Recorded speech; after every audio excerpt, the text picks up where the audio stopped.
Welcome to today's presentation where we have the pleasure to present GreenMobility. Today's event, the presentation will of course surround your Q1 2026 training update you released yesterday. So it will not be in-depth into the balance and everything. It's primarily the operational metrics you released yesterday. As always, we are joined by CEO Kasper Gjedsted to take us through the presentation and answer questions in the end. As already, there's a box down below. Some questions has come in. Do feel free to put in more questions. Do feel free to do it in Danish.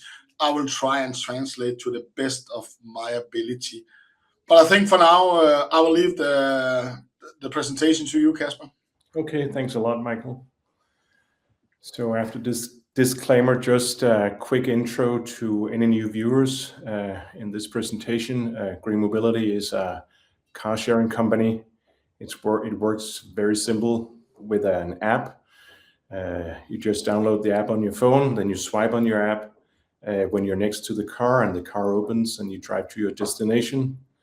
Then you swipe on the app again, leave the car, of course, swipe on the app again, and then we're going to charge your credit card for the rented time. Our customers can rent the vehicles here between 5 minutes and up to 30 days. This year we are going to have around a total of 1,600 vehicles. All of them are electric. We have the core backbone of the fleet is the Renault Zoe. It's a small compact size city car with a relatively big battery for its size. Then we also have some what we call premium cars with bigger batteries, more space to them. We have the Polestars and the Megane at the moment. And then we also have some minibuses, and we also have vans, which are also a very popular category for us.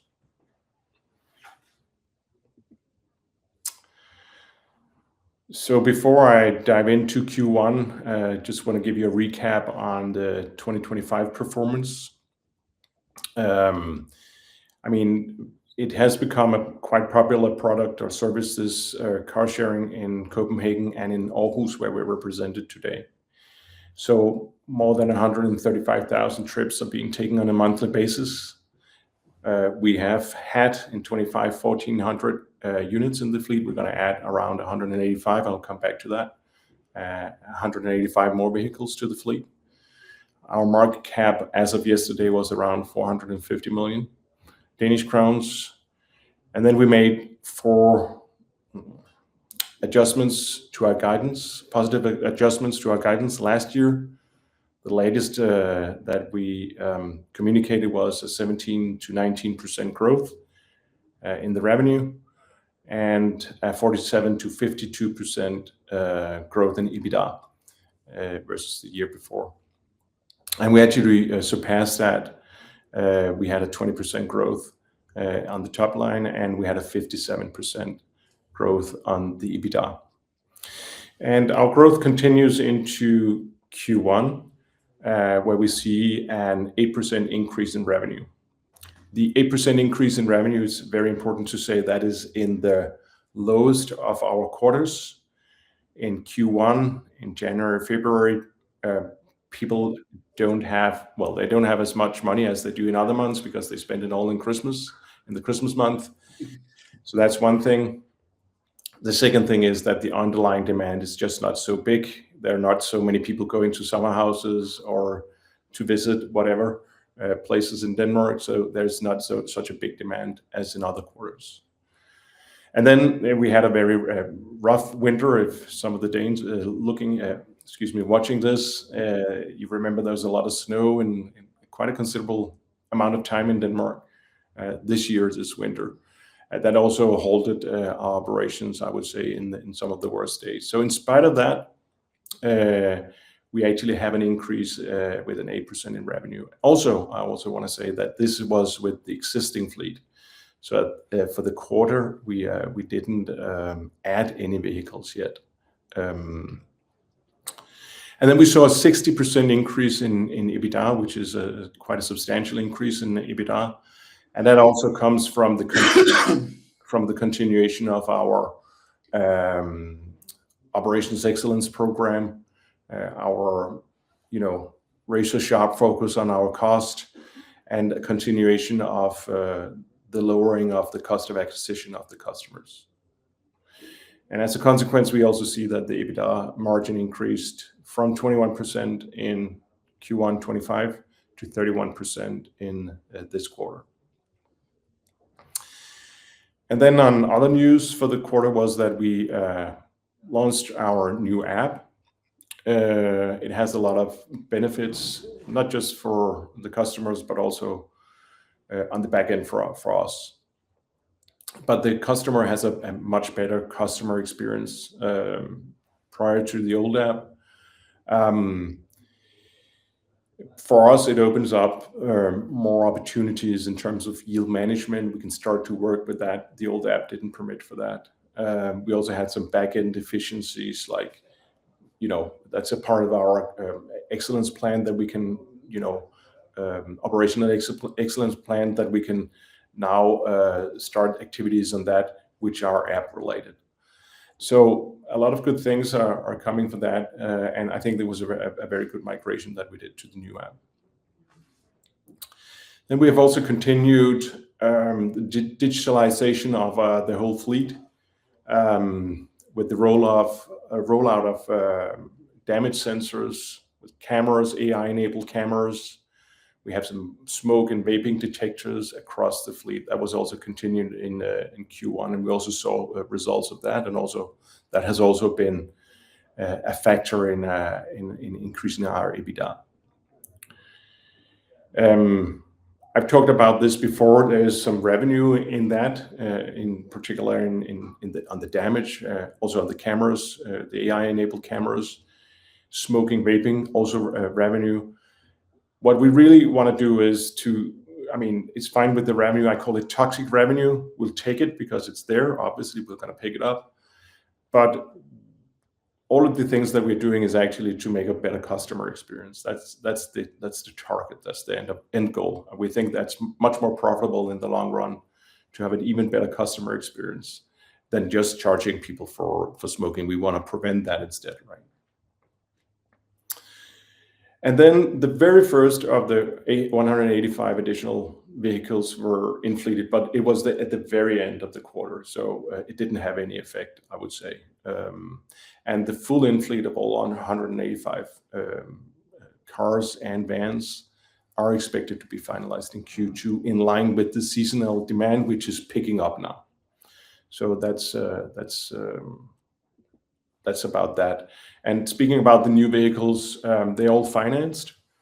We don't even have a down payment, and we can do that now because of the 2025 report, and the results from 2025 was in such a good shape that we can actually get credit lines now. So we secured a 30 million lease facility for new vehicles, no problems whatsoever. There was zero down payment, as I mentioned. And this is the first step on supporting the growth over the next 3 years strategy period here. It's also a modernization. It's the first step in modernizing our fleet, which gives a better customer experience.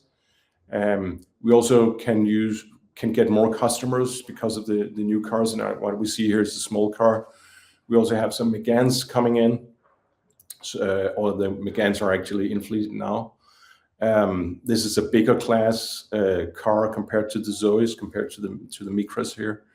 It just gives some more use cases because they have more space and more range and a better comfort. So more people can actually see themselves into that. And then, of course, also very important, what we see is that we're getting a lower TCO, a total cost of operation on these cars. The cars are cheaper. They're much cheaper today than they were when the Zoes were acquired.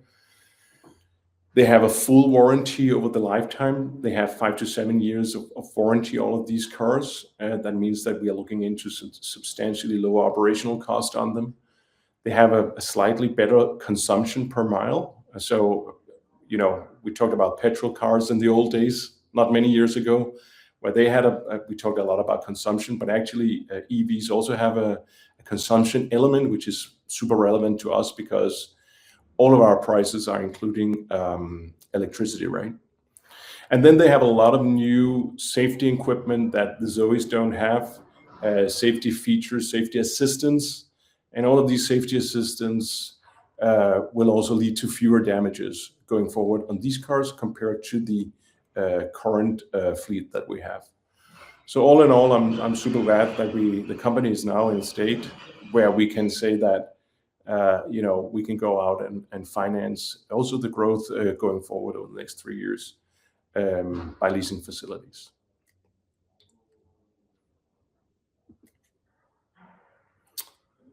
And recapping here, we are keeping our guidance. It's still 8 to 12% versus 2025 on the revenue side, and it's still 12 to 16% on the EBITDA side.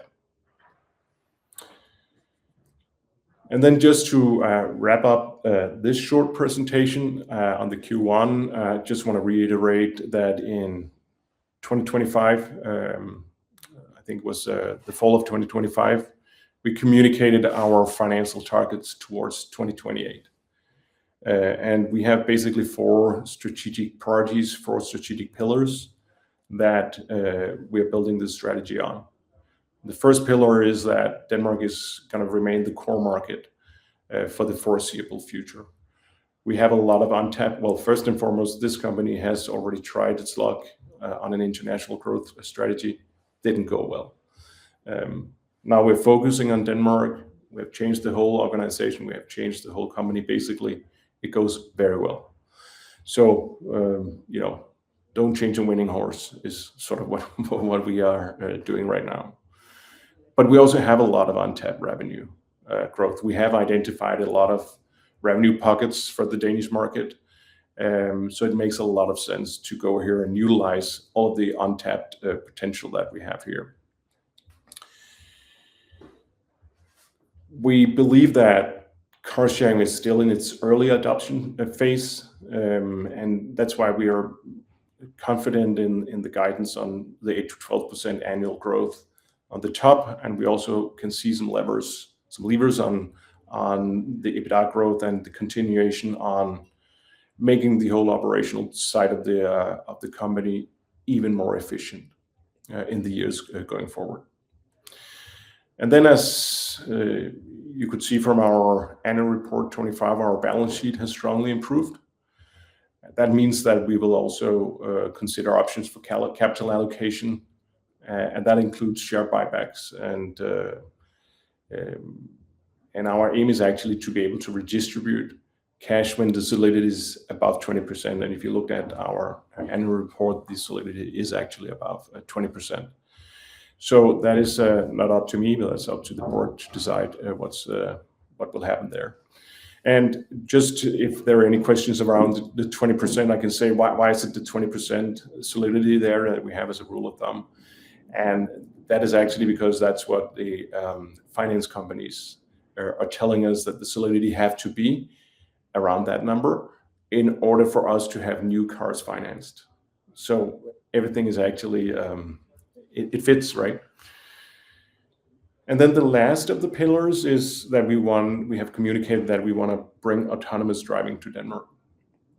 And I can see there was coming a couple of questions around autonomous driving. So maybe I should just, I don't know, Michael, maybe it's the last slide here. So maybe I could just I can just comment on that right away. So why is GreenMobility, all of a sudden talking about autonomous driving? We have a very good company now. We have a profitable company with a good growth, some tremendous efficiency gains, and we have communicated going forward that will continue. Yeah, actually, there are some more specific ones. There's the perspectives of the autonomous driving or self-driving cars. I know you hate the word robot taxi because you're not a taxi company, but also out in the outer areas of Denmark. You talked a lot about, you had a lot of discussion with the municipalities in Denmark, also for the outer regions, not only the bigger cities. So any comments on the perspectives of the self-driving cars? How much have we moved since we last spoke with you? And And maybe also the perspectives outside the bigger cities Yes, on this technology. Sure, I can comment on that. Just for any new viewers, very shortly, why are we doing this? We have a very good company now in the existing business that we're doing. There are two main reasons. First one, we don't want to have a Nokia moment, right, where we don't develop alongside the technology. Second thing, which is the most important, is that our current fleet, they run up to 6 trips per day. Self-driving cars, we know that from other countries. They're driving between 22 and 26 trips per day. At the same time, these self-driving cars are making 90% fewer damages than cars driven by humans. They're simply much better at driving cars than we are. That means for a company like us, we're looking into a substantially higher revenue per unit, per asset, and a substantially lower operational cost in terms of damages and in terms of insurance costs, for example, which is also a very high post on our expenditures. So that is the primary reason, and the technology it's right now. We are actually seeing that the technology is working. We see that in the US, we see it in China, in the Middle East, and the cars are also coming to Europe now. They're driving in London now since 2nd of January. Three operators are driving with self-driving cars. They are probably going to drive without drivers already this summer, out safety drivers.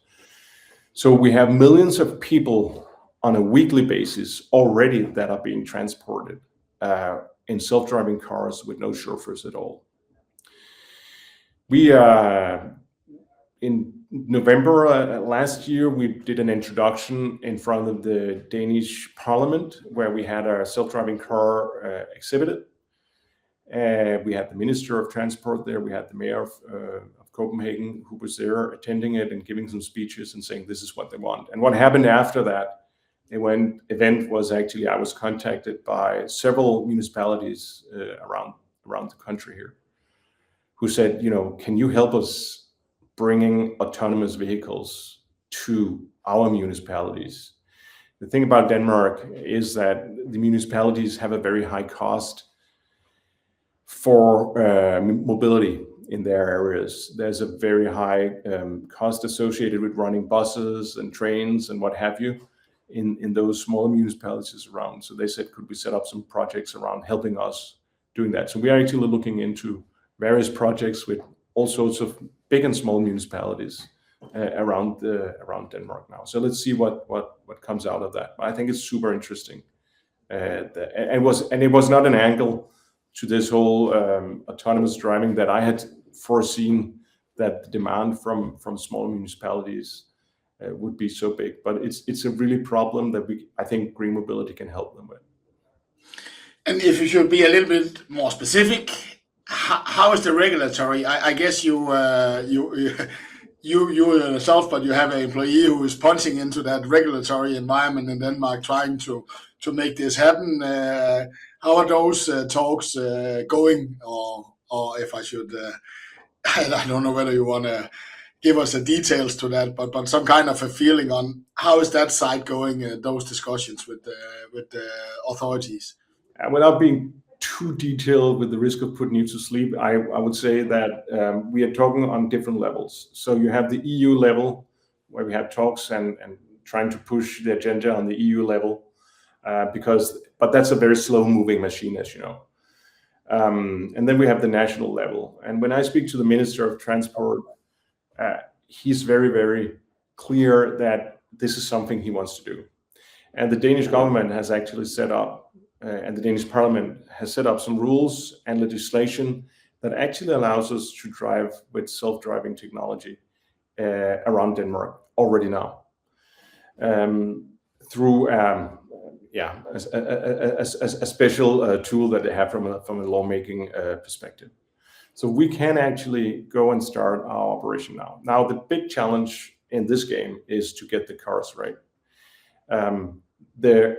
Self-driving cars are an extremely scarce resource because the bigger countries have all of a sudden woken up and say, hey, we want to have that. It gives us tremendous opportunities to bring much more mobility at a lower cost. and it gives us an opportunity to increase road safety tremendously. So we are in a fight right now, I would say, or a race, not a fight, but a race, with all the big countries who also want that. And I think we have a very, very, very big advantage seen from a green mobility perspective, because we have already at a very early stage, been out and securing this supply chain. We did a LOI with Tensor in the US on 2,000 vehicles. We're also speaking to other manufacturers at a very early stage. Last year we started that, and we are very far ahead with that. And we also have an advantage from an operational point of view, because we are already in a very, from an operational point of view, a very complicated operation, I would say, because handling 135, 150,000 trips a month is quite substantial, and that's actually what you need to be successful in this game. And then the third thing that I want to say from the perspective of green mobility is that we also have a lot of data. We sort of own a very large chunk of the population in Copenhagen and in Aarhus, the two biggest cities of Denmark. And that we can utilize because we already know where they're driving from and to. We know their patterns. We know how much they're willing to pay. We know them by name and can communicate to them and so on and so forth. So we're sitting on a pile of gold from a data perspective that really can come into to work now with the autonomous vehicles. And of course, there was a lot of news flow when you presented this Tensor car and municipality calling. Has those talks continued? Are you now presenting the cases on savings, and they are giving you the idea on how expensive it is for them to run a bus with 2 passengers in? Was it you say you're on talks, but have they continued? If you understand what I mean? Yes. Besides the news flow. Yes. I know you can't mention any specific projects. No. Well, they are, and I actually have a meeting with the municipality later today, which is a continued talk with them. We are trying to set up projects, try to scoping projects with them. Let's see where that ends. But we are trying to do that together with them. There is a tremendous demand for this among the municipalities in Denmark because of the huge cost they have for subsidization of hugely loss-making bus routes. I talked to a municipality the other day. They said they were paying, this was the worst example, they were actually paying 3,000 Danish crowns per passenger, right? It's just an absurd amount of money that they're paying to uphold mobility in very sparsely populated areas of Denmark. Perfect. And there's a question here, will you also be able to call a self-driving app in the rural areas? Maybe it's a little bit premature to be so specific. I have asked you now, but I guess it's maybe a little bit premature to be that specific. It's one of the things that we're talking to municipalities about, is that the use cases for this, and maybe we're going to set up the projects so that we can also test out a scenario like this, described by this viewer. So I think let's see where we're getting with them. I mean, we are a little faster than they are. That's how it is, right? Municipality is not that fast, but we'll see where we're at. And then there's a congrats to the good results, always also giving you more money to invest. So there's a little bit of a question here. Will that actually mean that you will also put out more zones? You are zone driving where you can drive into zones and so on. So there's a question here whether you will actually expand those zones, whether that's now you have maybe more capacity to invest in that on the good results, but does it make sense for you to expand into more zones? Yeah, so we were actually very successful on expanding our zones into the very northern part of Copenhagen, and also, when leaving Copenhagen into an area called Rudersdal. What I want to say about it is that we might expand our zones. It's definitely on the table, but we're going to do it in a very controlled manner.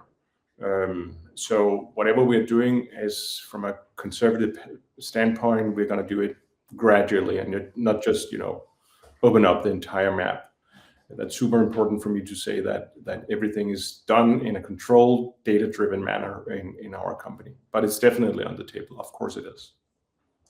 And then there's a question here about the effect of new cars in the quarter, the new fleet. I think you already answered that very marginally because it was. Yes, it's hardly anything you could say. You could see. So the effect will actually of the new cars we will see for the remaining quarters here.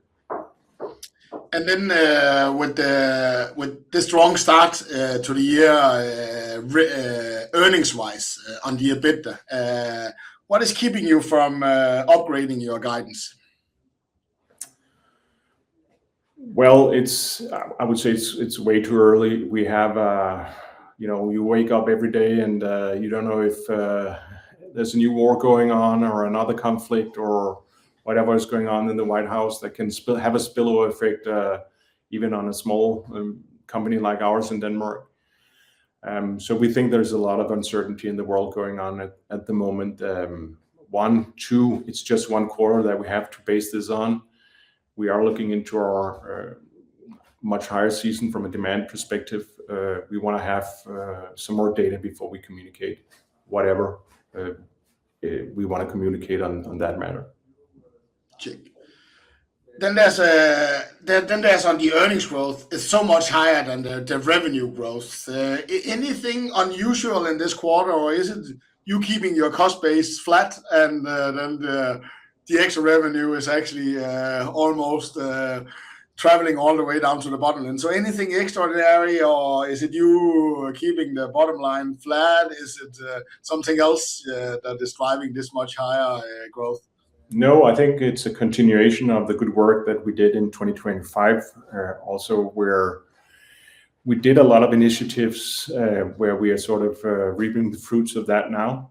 It didn't stop with the 31st of December, right? So all of the initiatives that we had done in connection with this very big turnaround of the company that was heavily loss-making just a few years ago. That's what we are seeing the benefits of now. So it's a spillover effect. It's just 2025 results that are continuing into 2026 here. So no major one-timers on that one. Yes.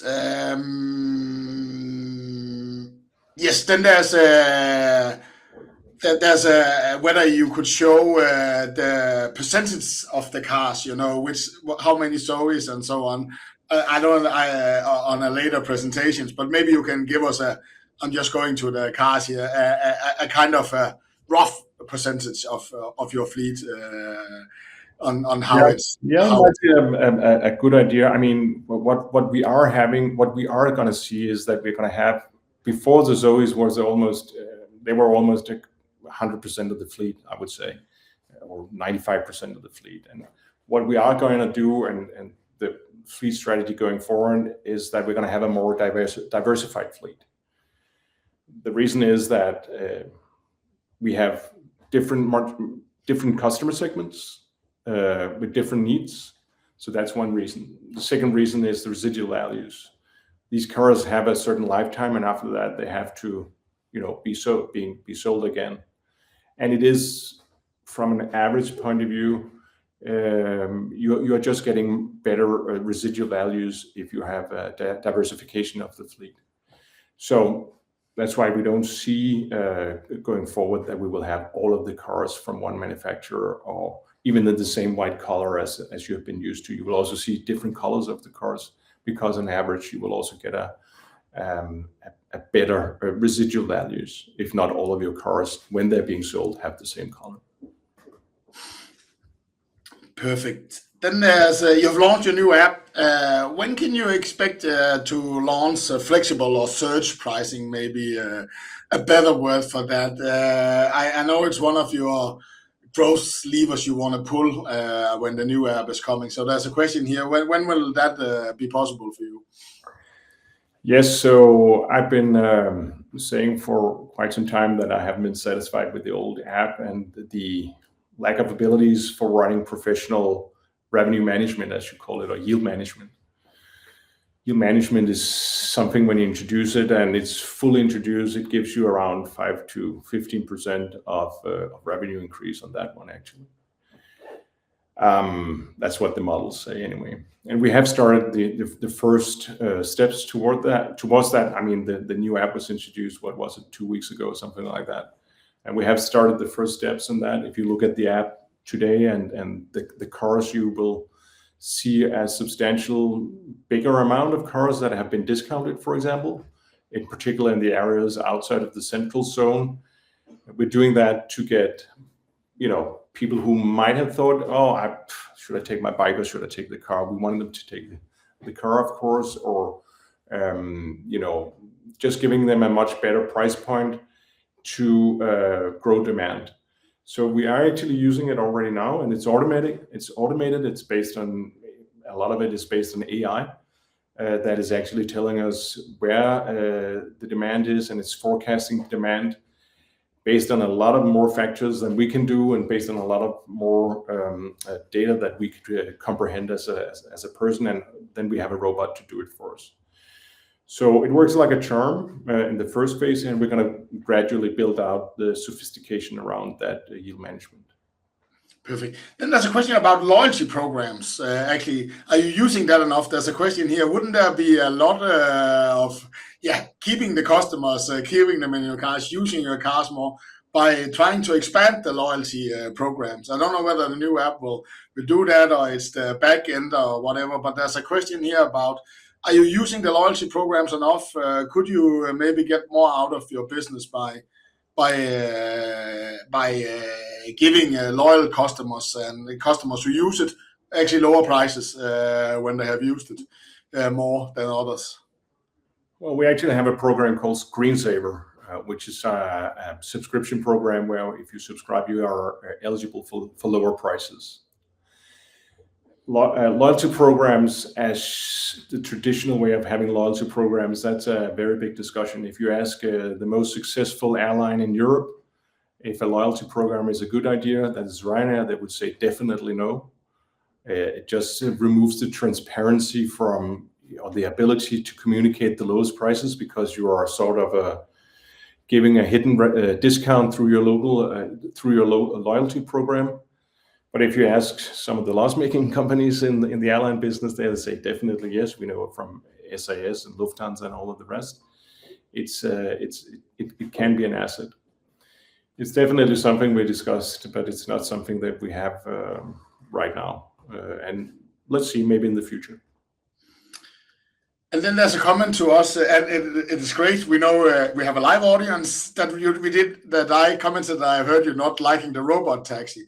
And he's saying, but are you not growing into being that type of company when they're self-driving, and we should not joke about it, and we should not put it away, that maybe is what part of your company will be in the future. So a little bit thoughts about that. Maybe we were a little bit harsh saying we like the phrasing autonomous driving vehicles and not robot taxis. So there's someone commenting whether we are missing how the world will move. Any thoughts about that, Kasper? No, I think it's a very good and relevant comment, actually. Yeah. I've coined because I want to keep it in our universe, so I call it the autonomous car sharing cars, right? Autonomous car sharing cars. Others call them robotaxis. Others call them AVs, autonomous vehicles. The kid can have many names. The fact of the matter is that it can change our company. It can change the taxi industry. It can change the bus industry, train industry tremendously. And we're not that far away now with the occurrence of AI and the much bigger calculation power that the new chips from, for example, NVIDIA has. So no matter what you call it, it's definitely something that we are moving into. I don't think all of the pieces of the puzzle have been gathered yet. I think it's a matter of where we are going to find our places in this. We don't have a particular need to be the very first. I think we have a particular need, not a need, but a want to be among the first of operators, because we have so many good prerequisites for doing this. As I mentioned before, we have the operational prerequisites, and we have the operational knowledge, and we have the data, and we already have secured the supply chain on it. So we have a lot of advantages as a company going into this space.